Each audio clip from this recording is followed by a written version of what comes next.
you're watching the Carspear channel. I just wanted to give you a quick rundown on if you ever plan to get a C63 AMG, how should you spec it, what are the options you should choose, and what are the options you do not need. So I'll go over some of the things I did with my car so I can clearly show it to you.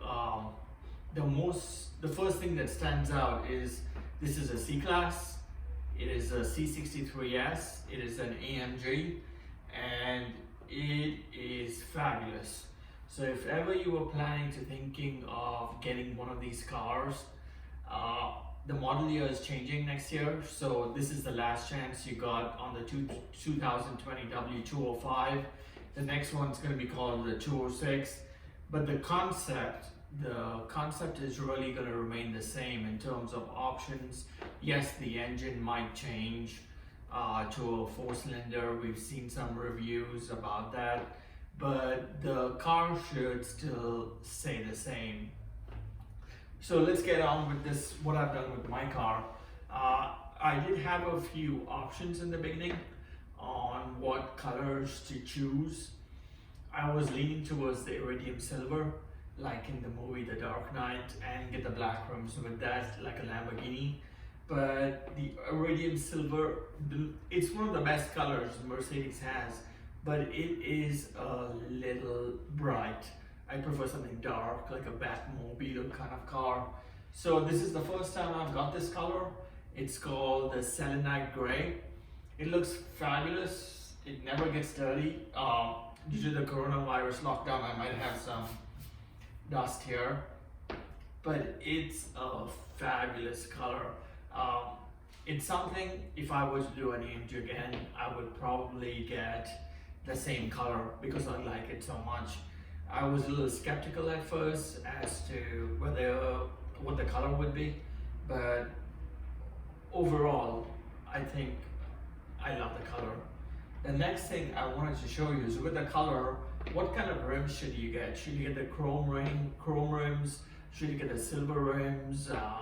I personally prefer the 19-inch black rims. As you can see there, they're just outstanding. They never get dirty. They look great. They go great with the Magno selenite gray. This is not the Magno, but they go great with the selenite gray color. And I haven't scratched them as yet. I don't take the car to drive-thrus, so I've kept them in shape. I have around 4,500 miles on the car, and the rims do look outstanding. I wash it once a month, no brake dust. There's nothing collected on them. They just look new. They make the car look like it's got more muscle on them, so they do stick out, and I'm a real fan of them. I think AMG was the first one that started the black rims, and to date a lot of manufacturers have copied them, so I highly suggest you get the big rims and make sure they're black in color. The next thing I did with this car is I got the AMG 9 package. So as you can see, the black is taking over the chrome on the car. I personally do like chrome, but I'm not a big fan of it. Too much chrome on a car, it just doesn't do it for me. So what was the most important thing to get with this car was the AMG 9 package. It only cost a few $100, as you can see. If you're leasing it or financing it, it's like $700 or $750 option. And with the residuals and the lease, you don't pay for the full package. But I would say do get this package. Do not spec the car without the AMG 9 package. It goes with the rims, goes with the darker color of the car. If you're getting something in white or red, maybe the chrome will look better. But this 9 package goes extremely well with the side view mirrors, which are black too. So it's a great combination. One thing that I would like AMG to do in the future is give us an option whether we want black V8 bi-turbo signals on the side, on the fenders. I personally think the chrome looks good, but if I had black as an option, that's something I would think about.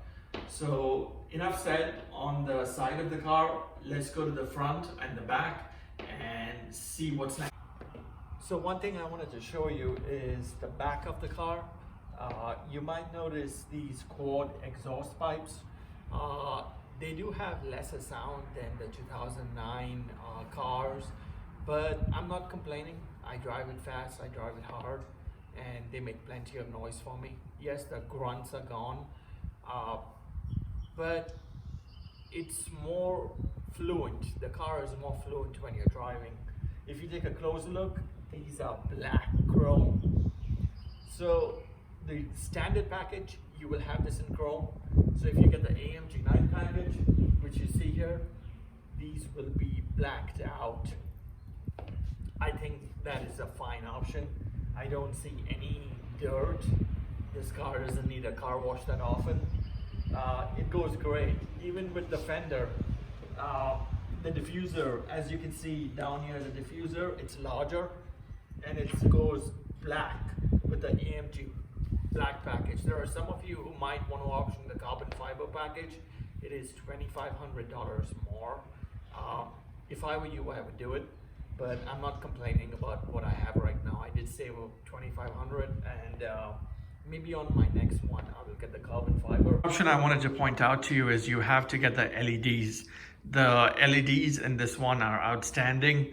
The DRLs are fabulous. They light up at night, in the day. Just taking a look at it, look at that daytime running lights. It's just outstanding, and you can see the blue little LED bulb in the front. It looks pretty cool. One option that you should never leave out is the performance seats. As you can see, these performance seats, you can look at them from a distance. They're made by Recaro. They're just beautiful. I would definitely get the Recaro performance seats. The regular seats, after sitting on it, just don't do it.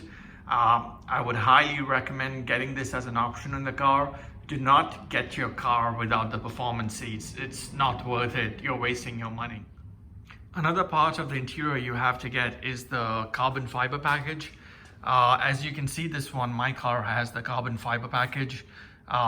It looks good. I do like the black piano trim, pretty good too. I like that well. But this one, I've had it in all my AMGs, and it's just become a standard. I think the regular titanium or the silver color that goes with the regular base package, do not get that. Make sure you get carbon fiber or black piano trim. One thing you notice on my steering wheel is it is option to carbon fiber and Dynamica with Alcantara. I would suggest getting the Dynamica with Alcantara. I have the carbon fiber wheel. It is awesome. It feels great. It looks great. Everything stands out. But I would just prefer to have more cloth around here. So my next steering wheel is probably going to be with more cloth. Another thing to point out to you is you gotta get the big display, the 12.3-inch displays in and on the side. If you don't get that, you don't get the digital cluster.